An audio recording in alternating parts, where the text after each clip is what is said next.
Welcome along, fellow time travelers and fans of music history. This time around, we're going to check out the history of Gen X and how they live their lives with the awesome soundtrack of the 1970s and 1980s and beyond. So sit back and bring along any beverage of your choice and join me at the corner table here at the Music History Cafe. I'm recording this in January and it's a bit cold outside. What's the weather like where you are right now? It's 24 degrees here. Isn't that crazy? But that's alright, spring will be here soon enough. Alrighty, let's get rolling. Generation X. I never liked that term, by the way. Often wedged between the baby boomers and millennials, has long been misunderstood, labeled as cynical slackers or the MTV generation. But I propose a rebranding. Let's call them, or us, the Golden Age generation. It's true we didn't know we were growing up during the Golden Age, but we sure do now, don't we? Born roughly between 1965 and 1980, but look, you can't slice up time like a cake. So if you were born a little bit before 1965, or even born in the 80s, it's alright. You're still part of the Golden Age. And so this cohort, which doesn't sound like the best word in the world, but why not, came of age in a world where music wasn't just background noise. It was the heartbeat of our daily lives. The 1970s and 1980s delivered an unparalleled explosion of sonic diversity, with hit songs pouring out like a never-ending jukebox. I don't think younger people today even know what that's like. But wow, it was awesome. I mean, unlike today's hyper-niche playlist where algorithms silo us into echo chambers of similar sounds, Gen X, the Golden Age, grew up in an era of musical eclecticism. I mean, do you remember what it was like? In one sitting, you could groove to disco's infectious beats, then mellow out with the Eagles' harmonious country rock.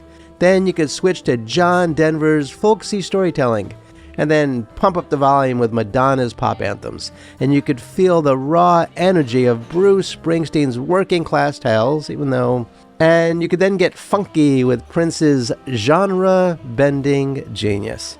Then you could dance to Duran Duran's new wave synths, and then top it off with Michael Jackson's moonwalking magic. And that's just in like a half hour. No one's doing that today. No radio stations are doing that. There's not even an MTV anymore to do stuff like that. But wow, if you grew up in the 80s, it was something else. Always something around the corner, and it was exciting. This openness wasn't accidental. It was a cultural norm that fostered, you ready? Broad-mindedness, emotional depth, and a lifelong love for melody that shaped us profoundly. And so to understand the Golden Age generation's musical upbringing, we must start with the 1970s, a decade of singer-songwriters who poured their souls into every lyric and chord. And by the way, not everyone from Gen X was alive in the 70s, but the music was everywhere, especially since a lot of 70s bands and singers were also popular in the 80s. And so, you heard their music from all the different parts of their career. But think of artists like James Taylor, Carole King, Joni Mitchell, who, I don't know, I don't really think she can sing. I know that's going to get me a lot of flack, but I mean that whole thing with the, she's like bouncing all over the place. Like, stick with it. Stick to it. I know I'm going to get flack, but I mean, I don't know. I don't think she can sing. I know she can sing. I know what you mean, but it's like, it's a little annoying. And then Elton John, who once upon a time, I remember reading, I think this is right, that he was single-handedly responsible for like 2% of record sales in the UK at the time. Now, 2% doesn't sound like a lot, but you know what? That's a lot. And strangely enough, I think I read a similar statistic about Mark Bolan from T-Rex also having some crazy amount of sales like that. Anyway, if you happen to know the correct percentage, 2%, 4%, 10%, I don't know, whatever it was, let me know in the comments below. But anyway, their introspective tunes dominated the airwaves. And these weren't just songs, they were emotional blueprints. And so growing up, the Golden Age generation kids absorbed lessons on love and romance through tracks which grappled with loss and longing, emphasizing unwavering support in relationships. Mentally, this music encouraged vulnerability and self-reflection. You know, I was listening to Men at Work last night, and they've got that song Overkill. And when I was growing up, it was just like a pop song to me. I never really listened to the lyrics. It didn't really mean anything to me. I mean, so what? And I was on YouTube and I was reading the comments, and it was unbelievable how many people responded to the lyrics that actually read them and knew them. And they talked about how it was about depression and isolation. I never knew that. I had no idea. And so it was really interesting, right? It's kind of like the Beatles song, right? John Lennon's song Help, where if you really listen to the lyrics, you're like, oh my God, this is really sad and depressing. Help, I need somebody, help, not just anybody. I mean, right? I mean, if you sang that song totally different, you feel like this guy's going to jump off a bridge, but they, the Beatles wrapped it up in pop. And so if you wanted to pay attention to the words, you could. And if you just wanted to hear it as a pop song, you could do that too. Same thing with songs like Overkill, which honestly, until yesterday, I had no idea. I had no clue. But there's a lot of songs like that. And I'm sure you could pick out a few yourself. And please let me know in the comments below some songs where the lyrics just really hit you hard, and you're like, I can relate to this. Whereas everybody else is like, yeah, just a pop song, But a lot of pop songs are like that, aren't they? But anyway, you've got songs about support in relationships and vulnerability and self-reflection. And like I said, grappling with loss and longing. You see, in a post-Vietnam, Watergate-scarred America, and was it ever really Watergate-scarred? I mean, as time goes by, I think we're all beginning to feel like that the media just lied about Watergate and made it out to be, oh my God, the president lied, the president did this. And I think as time goes by, we're like, yeah, I don't think so. I don't think it was that big of a deal as they made it out to be. But anyway, that's not what this is about, and it's not a political comment. I actually saw Bill Murray being interviewed on Joe Rogan, who I don't really watch, really. I mean, I never knew who he was. I never watched the TV shows he was on. Never really knew who he was. So, and then I found out. I'm like, okay, cool. So I do watch some of the shows that are interesting. And so I watched Bill Murray, who I think Bill Murray didn't even know who he was. But he was saying that he read a book by Bob Woodward about John Belushi. And he said, I think he read like a paragraph, I think he said, or maybe 5 pages or something. I don't remember what he said. It wasn't much. And he said, John Belushi was I'm paraphrasing. John Belushi was a friend of mine. Yeah? He was a friend of mine. I knew him very well. I knew him for half my adult life. And there was an inner circle of people that knew John Belushi very well. And this guy, Bob Woodward, didn't talk to any of those people. He spoke to people that maybe were on that outer circle that didn't know anything. And this guy writes a book about John Belushi, and Bill Murray said everything was wrong. Everything. There wasn't like one part of, I'm paraphrasing like I said, there wasn't one part of it that was accurate. And he's like, I'm not going to read the rest of this book because why should I? He said, if he can't even get this right, there's no way he got anything else right. And then he said, and that's when I knew they set up Richard Nixon. Now, this is Bill Murray, by the way. All right. So don't get on my case like, oh, Scott, what are you talking about? This is Bill Murray saying it. So anyway, it just came to my mind the other day. That's all. That's why I mentioned it here. But anyway, these artists provided a soundtrack for healing. Yeah. I mean, how many people listen to songs from the 60s or 70s or 80s after they broke up with somebody, after they got divorced, after they lost somebody? And it's like, or played songs at funerals. Yeah. That they just grew up listening to. I don't know if you have that anymore, right? I mean, I'm sure you can name 1 or 2, 3, 4 songs, who the hell knows, but not like the 70s or 80s and the way that Gen X grew up, where it's like, wow, you've got such an incredible variety of songs. I mean, take the Bee Gees and the number of beautiful songs that they wrote. And, you can have any kind of stereotype you want about the 80s, right? A bunch of white guys, dressed up like Socs, right? From The Outsiders, right? Izods and polo shirts. But you know what? They're listening to the Bee Gees too. They're listening to John Denver. They're listening to, Disco Duck, whatever. They're listening to Time After Time by Cyndi Lauper, right? All these great songs that really kind of shaped you, right? Shaped you. So emotionally, a lot of the songs they taught that love wasn't always glamorous, don't you know? It could be messy, heartfelt, and redemptive, right? I don't really like to talk about that Joni Mitchell, but I know she's popular, and so I'll mention her here and now. But there's that song, it's kind of, I don't know, Both Sides Now.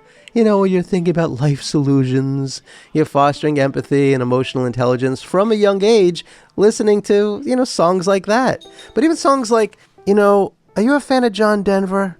Right? John Denver was a huge star. Once again, I think John Denver was another person who I read an article that he also was responsible for a pretty big percentage of sales. He was huge. And not every song he wrote a ton of songs, don't get me wrong. But did you ever hear John Denver sing Thirsty Boots? That wasn't a song of his, but it became his song. And a lot of people sang Thirsty Boots, but nobody sang it like John Denver. Oh my God. Listen to Thirsty Boots if you ever get a chance. But anyway, we didn't grow up with therapy apps or social media confessions. We had vinyl records, spinning tales of heartbreak and hope, and they imprinted on our psyches a nuanced view of human connections, right? I mean, take Hall & Oates, right? You got songs like Sarah, right? I mean, we just have songs in our minds right now that we could instantly hum. For no reason at all, it'll just hit us like a thunderbolt. Songs that we don't even think about. Like, you want to know something? Don't tell anybody this, okay? This is between you and me. But sometimes when I'm done recording, I have no idea why. It's almost like, it's not a nervous habit. I don't know what the hell it is. But for some reason, the lyrics to Delta Dawn come through my mind. For no reason at all. I don't even really like the song. Delta Dawn, da, da, da, right? And it's like it just hits me out of the blue. Tom Jones songs. And you know what I think it is? It's a Gen X thing also. I'm talking about the 70s and 80s right now, and I'm going to keep talking about it. But in another time, I also want to mention, and maybe I'll mention it here, that we also grew up listening to the music of our parents. And so we have Paul Anka songs inside of us, right? And Tom Jones, right? Frank Sinatra, Elvis, of course, right? Elvis was not, I mean, I know he was alive in the early 70s, but he wasn't a 70s star, right? The way you think about a 70s star, right? The way you think of, you wouldn't say Donna Summer, and then Elvis. Just wouldn't happen, right? Just wouldn't. He was gone too far soon in the 70s. But we have our parents' music inside of us too, but we'll talk about that another time. So either way, as the 70s gave way to the 1980s, the musical landscape, it's like it exploded with color and joy. Of course, amplified by the launch of MTV in 1981. Can you believe it was that long ago? And so suddenly, music wasn't just heard, it was seen. Videos became cultural events, turning artists into visual icons. Yeah, I know the Beatles did promotional films, and I know that there were other, promotional films that were done in the 70s. Of course there were, without a doubt. But MTV turned it into a factory. I mean, it was like nonstop. If you were in a band, you wanted a video produced, and you wanted it on MTV. The Golden Age generation was the first to experience this multimedia revolution where songs like Madonna's Like a Virgin, you got to admit that was a pretty cool video. No matter how you feel about Madonna now, right? She's a bit kooky and all that stuff, but she was a pretty big star. She was a big freaking star. I actually didn't really like Madonna for a very long time. I guess I kind of still don't, but I kind of felt like, and I know it turned out not to be true, but it's kind of like, wait a minute. You're kind of trying to do a Blondie here thing, right? Kind of like a Debbie Harry thing. But Debbie Harry stepped out of the spotlight. I think her husband got sick or something, But turned out not to be the case. I mean, Madonna was a pretty big deal and very creative in her own right. But you had Madonna, you had Michael Jackson's Thriller. I mean, these weren't mere audio tracks. They were full-blown spectacles, I guess would be the right word.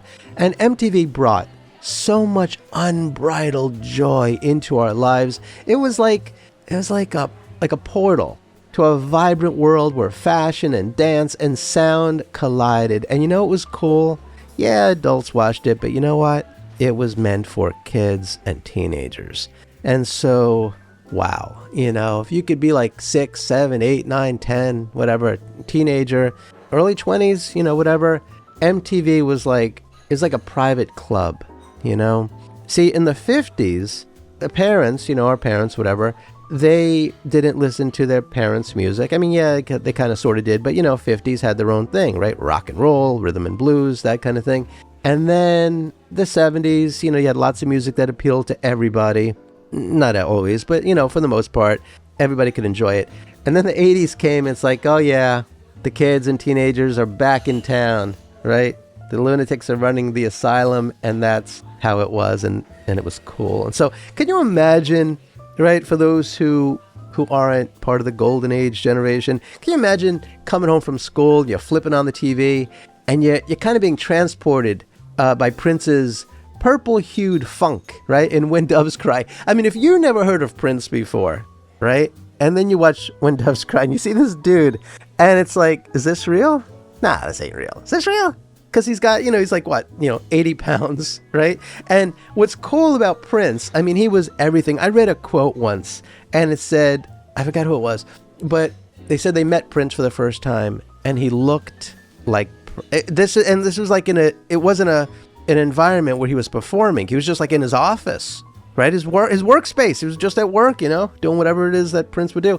And it said, I think it was a she. I think she said he looked like Prince. And he smelled like Prince. Like she said, he smelled really good. Like he was Prince. You know what I mean? Unlike today where, there's still people are still doing the torn jeans nonsense, right? I mean, that should have gone out in the 90s, right? Early 90s, right? 94, whatever the hell it is. People are still wearing the torn jeans nonsense, to feel like they're down with the people or whatever. Hold on while I take a sip of my beverage. And you should too, by the way, because we're here hanging out in the cafe and, take a sip of your beverage anytime you want. Okie dokie. So, yeah, can you imagine? You turn on the TV and there's Prince singing When Doves Cry. Who looked like that? And let me tell you something. If you look at musicians from the 70s, right?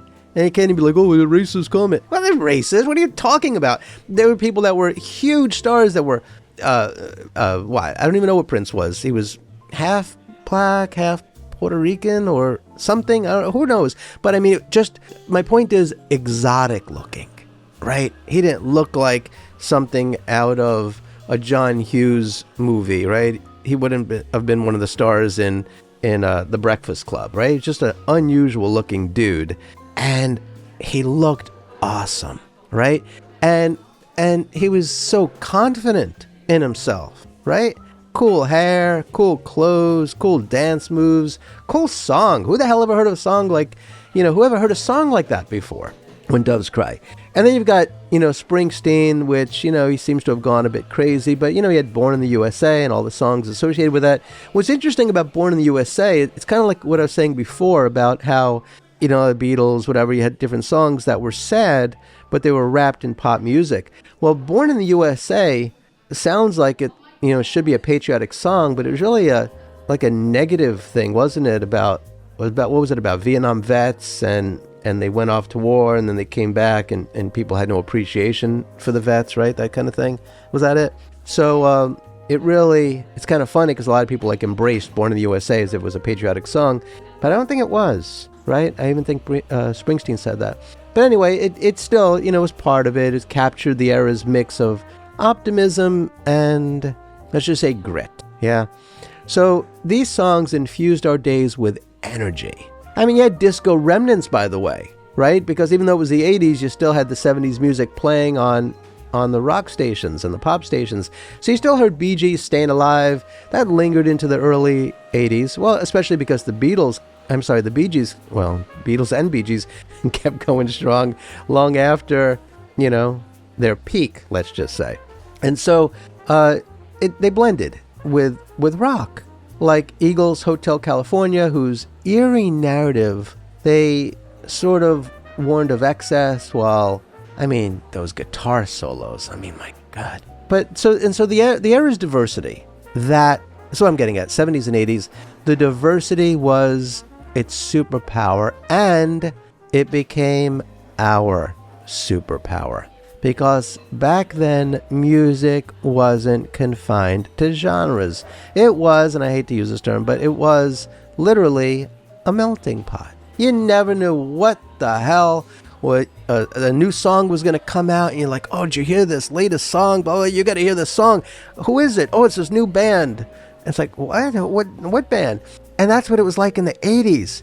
And sure, you had a ton of one-hit wonders, right?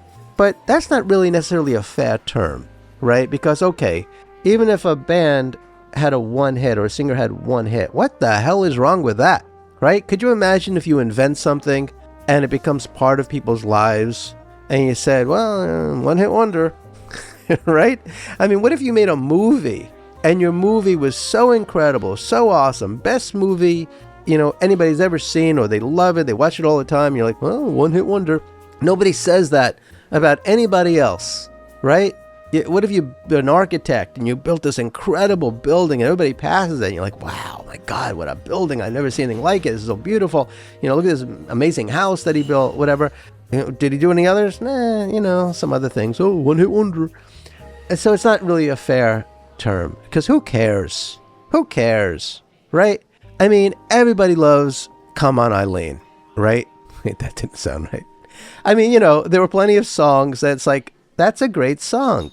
And then, okay, so maybe other songs weren't as popular, but that doesn't mean that their other songs weren't as enjoyable, right?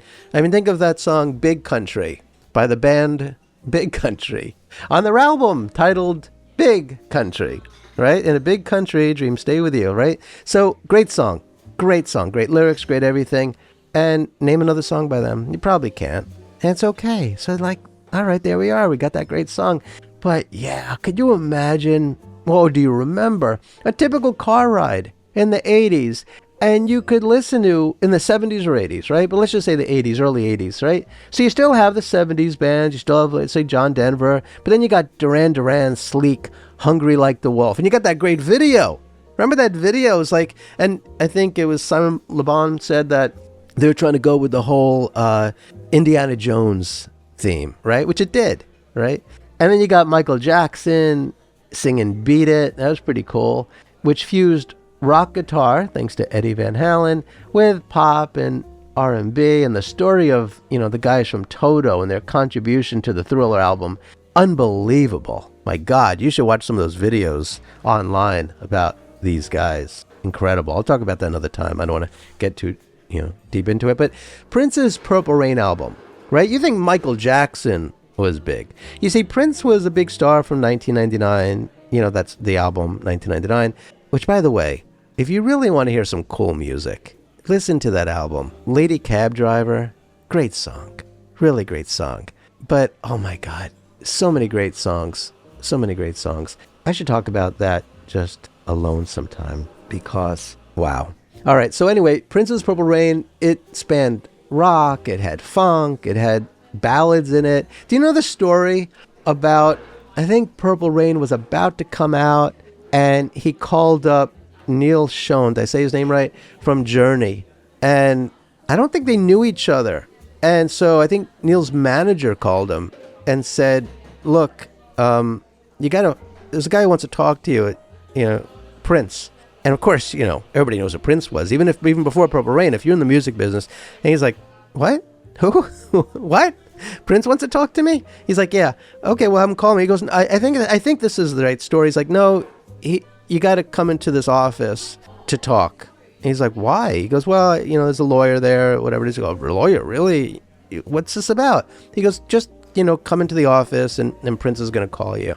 So he's like, all right, I think this is the right story. It may be a little bit wrong, but I think for the most part about where the phone call happened, I think he had to go into an office to accept the call or something. And he said, all right, well, hi, Prince. And Prince is like, listen, I've got a song coming out called Purple Rain. I want you to listen to it. And he's like, okay. And I think he played it for him over the phone. The song. Prince didn't sing it to him. He played the song. And he's like, oh, it's a great song. And, I love it. Wow, great song, Prince. I love that. It's a great song. And Prince is like, yeah, I don't want you to sue me. And Neil's like, what? Why would I sue you? He's like, well, don't you think it sounds like your song, faithfully? And Neil's like, no, what? Prince's like, yeah, because I heard Faithfully, and I liked it, and whatever it is, and I was already working on Purple Rain, and it just, I thought it sounded similar. You don't think so? And he's like, no, go ahead, go sing. He's like, you're not going to sue me? He's like, no, I'm not going to sue you. And I think that then Journey had a meeting or whatever it is, something, and rehearsals, and they're like, yeah, Prince called me. Like, really? What about? It's like, yeah, he thinks that he's got this new song. He's like, well, does it sound like it? No, not really. All right. But anyway, but then you listen to Purple Rain and then you think about Faithfully, maybe, but not really. And what was interesting about that is that years later, Prince got a phone call from, what's her name from Fleetwood Mac? Oh, God, what's her name? Hold on. Let me look that up. What's her name? Oh, God, how do I not know this? Hold on. See, this is a good show, right? I'm not editing myself out. This is embarrassing. I should know her name. Fleetwood Mac. Give me a second. I can't believe I don't know her name. Hold on. This is embarrassing. Stevie Nicks. So Stevie Nicks told a story. It's a famous story, by the way, that, well, it's famous if you know about it, that she was driving, I think with her husband or a boyfriend or who knows, and they were driving somewhere and Little Red Corvette came on. I think it was Little Red Corvette. And she loved the song. And she said to her boyfriend or husband, whoever the hell she was with, said, pull over. I got to write something down. I think she went into a store and bought some paper and pencil, and she wrote, stand back, right? Stand back. I think that's it. And I should do more research, right? I think I'm right, though. I think I'm right so far about everything about that I'm telling you. And then she goes into the studio to record it, and she's like, I'm going to get sued by Prince because this is like, Little Red Corvette. So Stevie Nicks calls Prince. And he's like, hi, hello? Yeah, Stevie Nicks here. Hi, Stevie. What can I do for you?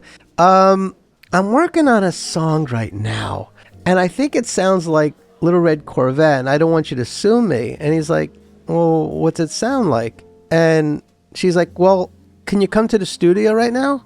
Can you come here and I'll play it for you? And he's like, sure. And I guess he had nothing better to do that day. Prince wasn't busy. So he gets in his car, right?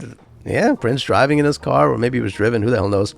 He goes into the studio, and I think she played it for him, and he's like, you could use some synthesizers here, you should do this, do that, whatever it is. And she's like, well, can you do that? And he's like, yeah, no problem. So she tells this story. You could see this on YouTube or something. And she tells the story that Prince played all these different instruments, I think. I don't know if he did the drums, who the hell knows. But he did the synthesizers. He did all this crazy stuff. And then he's like, all right, well, there you go. And he left. And that was the end of it. And then Stand Back. And so you listen to Stand Back now, and you're like, okay, I can, yeah, you can kind of see this Prince in there. So anyway, cool story, right? I love stuff like that. So anyway, this eclecticism, right? Well, Prince showed that, boundaries were made to be broken, right? That was what was cool about the 80s, is there was this great combination of sounds that nobody really had ever put together before, and synthesizers are a big deal, right? And everybody was jumping on that, even Rush, right? You think, what the hell is Rush doing this for? But, Rush was doing it too, and they had some cool songs. They had some, Cars. I don't mean the Cars. We'll talk about that another time. But, they're in my car. We'll talk about that another time. So this eclecticism made the Golden Age generation, Gen X, more open-minded than predecessors or, I dare say, successors. We didn't balk at switching from disco's glittery escapism like Donna Summer's Hot Stuff. You know that song? Hot stuff.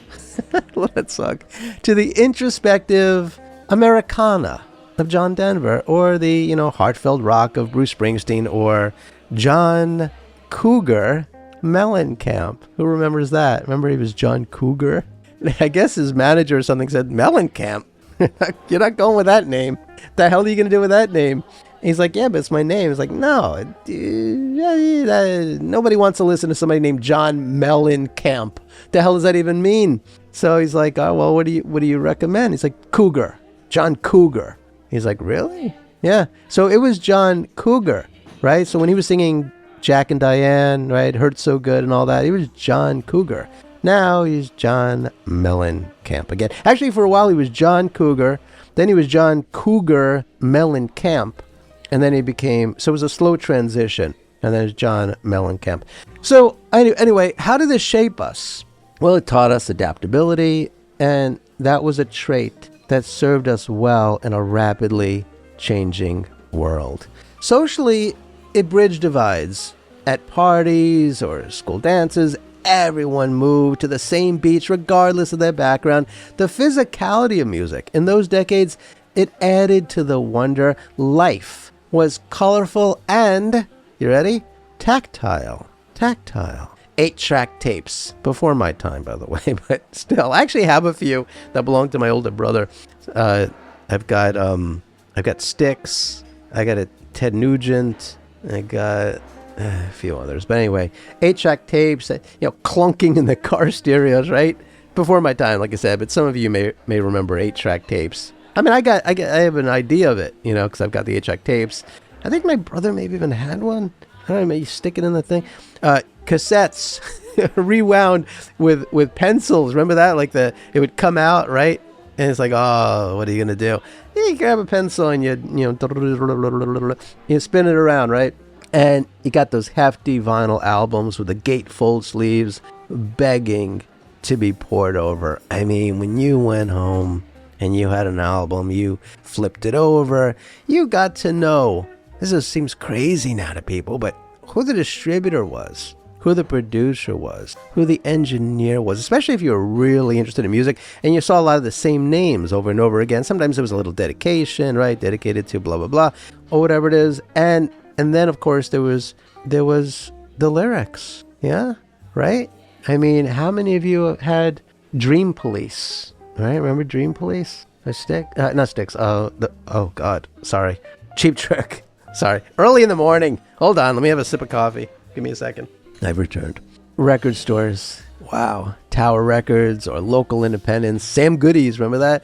They were sacred spaces where you'd flip through bins and you would discover gems. I mean, you'd see Fleetwood Mac's Rumors, Billy Joel's The Stranger, see, Kiss albums, whatever it is, Duran Duran. You saw them all.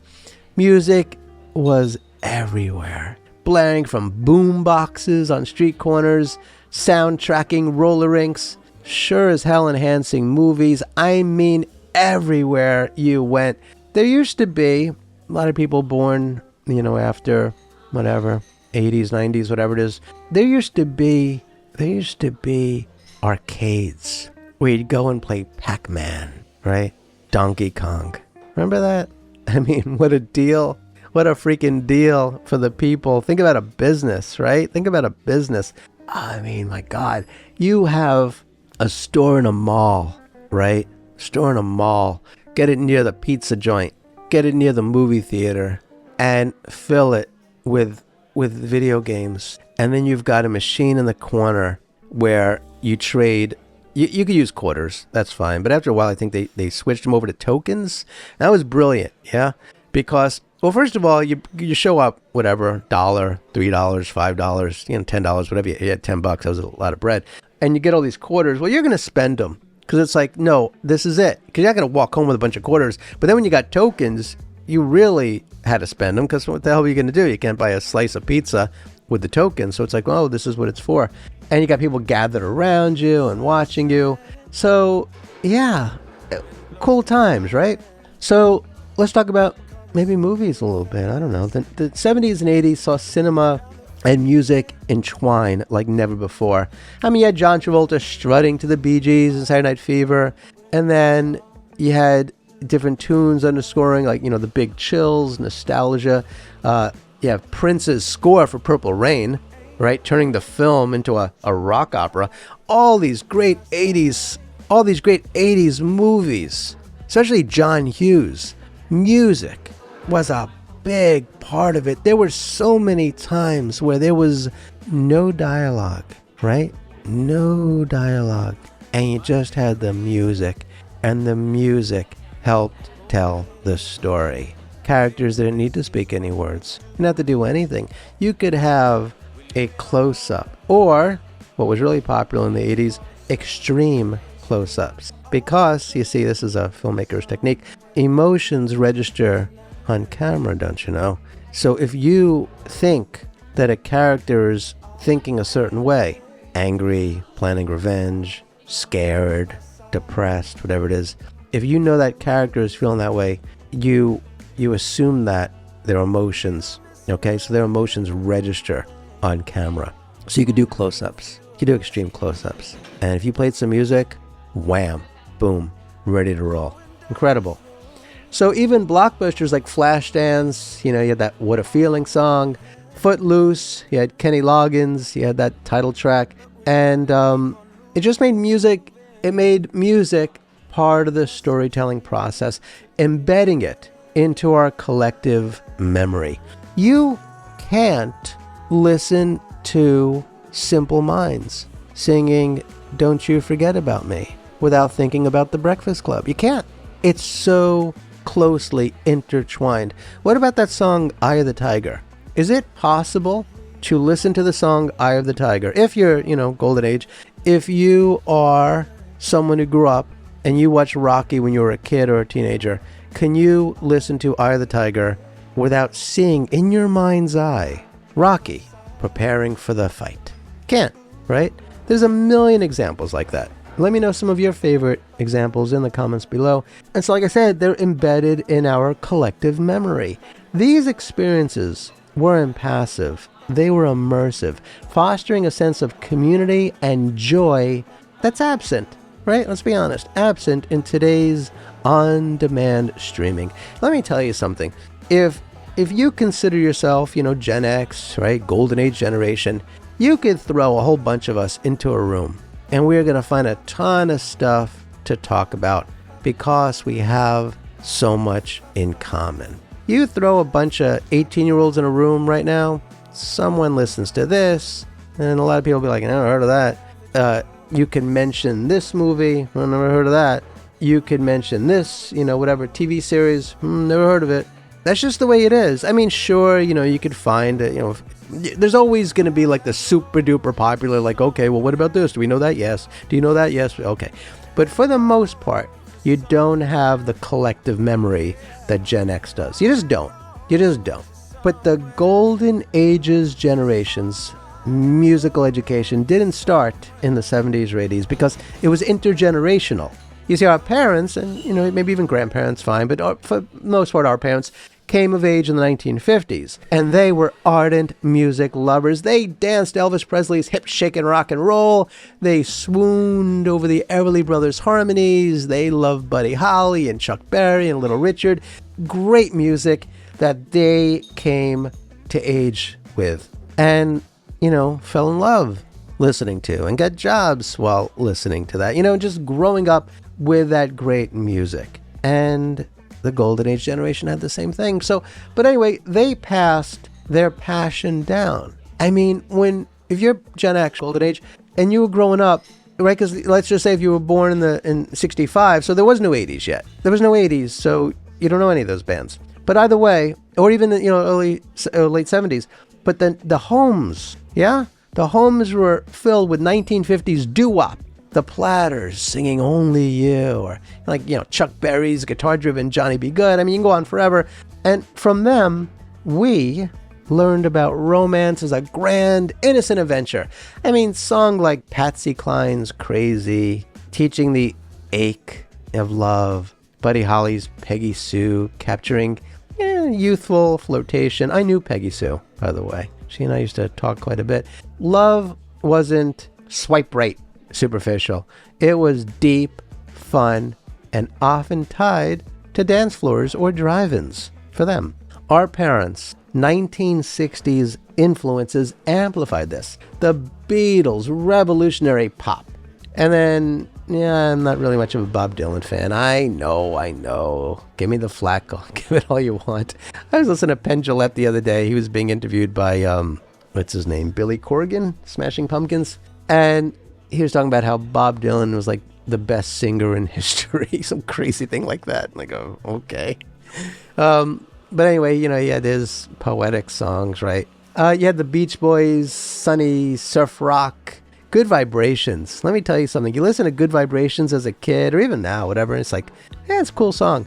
But if you really listen to it, it's like, holy cow, what the hell kind of great song is this? You had a zillion things going on at one time and at the same time. I mean, everything. What a great song. Wow. So, these tracks taught us, even though it wasn't our generation, still we heard it, and it taught about social change and fun.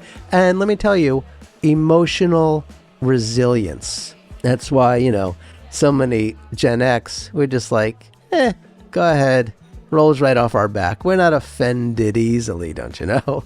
Right? And so, you learned a lot from rock and roll and from movies. And so we're probably the most emotionally resilient generation, certainly more so than the freaking idiots today and their teenagers and 20s screaming their heads off. A lot of that's probably because of mental illness and medication, which is crazy. But family car trips, by the way, we're the last generation to roll down windows. Can you remember that? Rolling down the damn freaking window. And sometimes the knob would break off. You're like, oh no. And then you're sticking your palms on it, pushing the window up or down. Family car trips, they were like history lessons, right? You got mom or dad or both singing along to Motown hits. Marvin Gaye. Oh my God, Marvin Gaye. Anyway, you heard these great songs. They instilled us with values, right, of loyalty and a hell of a lot of joy. That's for sure. And so even our grandparents contributed, right? There's swing era tunes from the 1940s, Glenn Miller's big band, Billie Holiday's soulful jazz. These songs echoed in their living rooms and oftentimes ours. We learned from them about elegance in romance, the thrill of the big bands, and music's role in wartime morale. And so this multi-generational tapestry, that's a good word, right? Tapestry. It made us, Gen X, right? Golden Age, eclectic thinkers, where we blended eras effortlessly. It's not really a thing you see today, just don't. And it encouraged many to pursue music careers, right? And musicians like those formed in garages that were inspired by these bands that were like, did you ever hear the story about, was it Glenn Fry? And he was living in some apartment and Jackson Browne, I think, lived either beneath him or below him. I think above him. And he was just writing songs and he was just, he would get, I wouldn't say stuck, but it's like, okay, I'm working on this line. And he just kept working on that line over and over and over again until it was polished and perfect, right? There's so many stories like that of all these musicians that, formed garage bands. And this exposure shaped us, I think, into smart, versatile individuals. We're able to appreciate classical influences in Elton John's piano work or folk roots in so many different, bands and singer-songwriters, acoustic strums. Ultimately, this musical golden age molded Gen X into what I dub the golden age generation. Clear-minded souls in a pre-digital paradise. You agree? Before computers and smartphones and screens dominated our lives, we sat back with albums, letting melodies wash over us without distractions. Music cleared our minds, allowing space for contemplation amid the chaos of sometimes, people's lives. We daydreamed to ballads. We planned adventures while listening to rock anthems, and we processed emotions through sung lyrics. And so this era predated the non-stop stimulation of today's world. Endless notifications, viral videos, and algorithm-driven feeds. We are the last generation to navigate entire days without constant entertainment. We could endure long drives with just the radio on, or spend afternoons in silence lost in thought. Boredom, listen to me, boredom bred creativity. Yeah, boredom bred creativity. Writing songs, forming bands, or simply reflecting, in contrast to younger cohorts, I'll use that word again, glued to devices. We valued, here's a word you don't hear too often, we valued quietude. We used it. We used silence to recharge to daydream, and to innovate. And so the Golden Ages generation's eclectic tastes birthed cultural hybrids.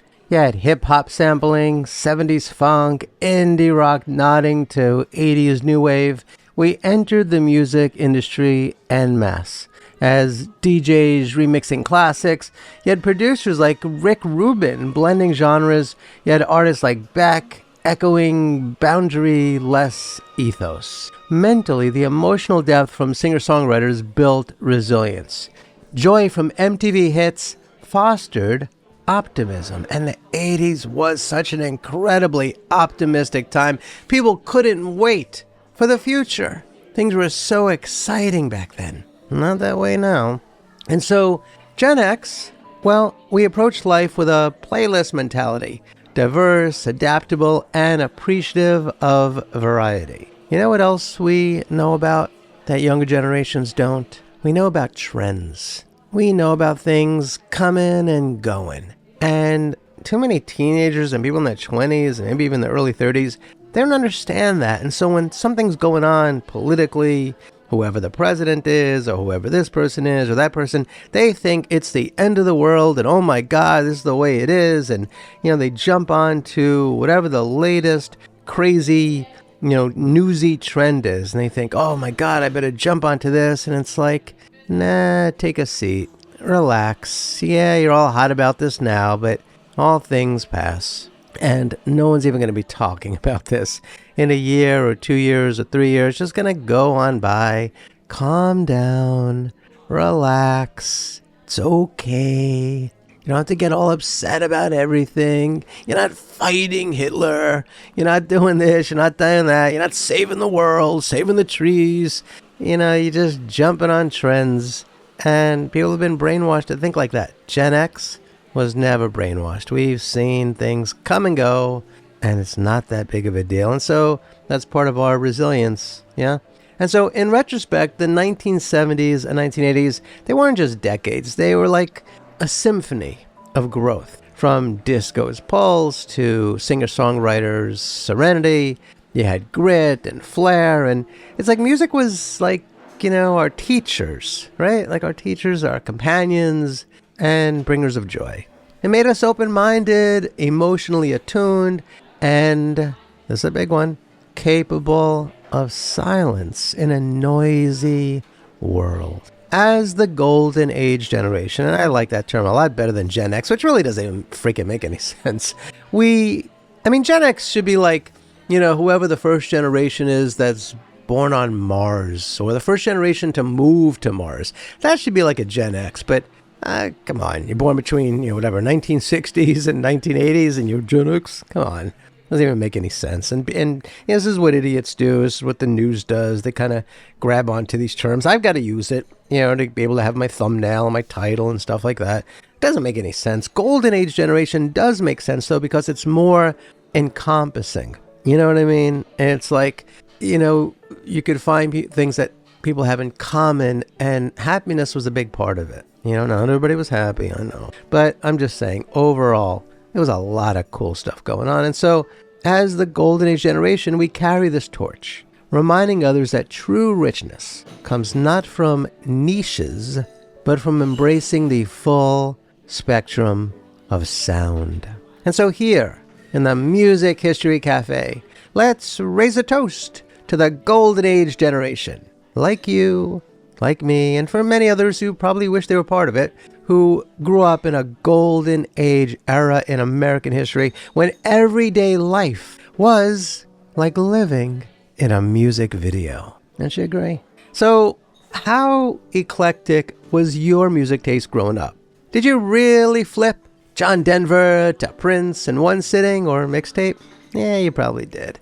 And did that openness feel normal back then compared to how segmented music feels today? What are your strongest memories of the physical side of music? Flipping through records at a store like Tower Records, making your own cassettes, rewinding 8 tracks, or the excitement of a new album sleeve?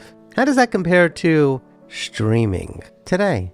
And hey, did your parents or grandparents play a big role in shaping your love for music? What 1950s or 1960s classics did you grow up hearing at home? I love that song, At the Hop. You ever hear that song? A great song. And how do those older songs about romance and fun or life influence the way you approach love and relationships as a teen or young adult? And if you are a younger fan, millennial, Gen Z, and all the ridiculous terms, who discovered music or love music from the 70s or 80s, do you wish you grew up in that era? And if so, what draws you to it the most? The joy, the variety, the romance lessons, or just the thrill of finding music at the record store and meeting friends there, new ones especially? Please share your thoughts in the comments below. Kindly remember to like, share, and subscribe, and hit the notification bell. Please check out the links below to learn how to support my research and productions. Can you do me a favor and be kind to all of our fellow Earthlings, and please do not harm them? And do yourself a favor and go to a local shelter and adopt a cat or a dog or both. You and they will be very glad that you did. Until next time, I wish you safe travels on all your journeys.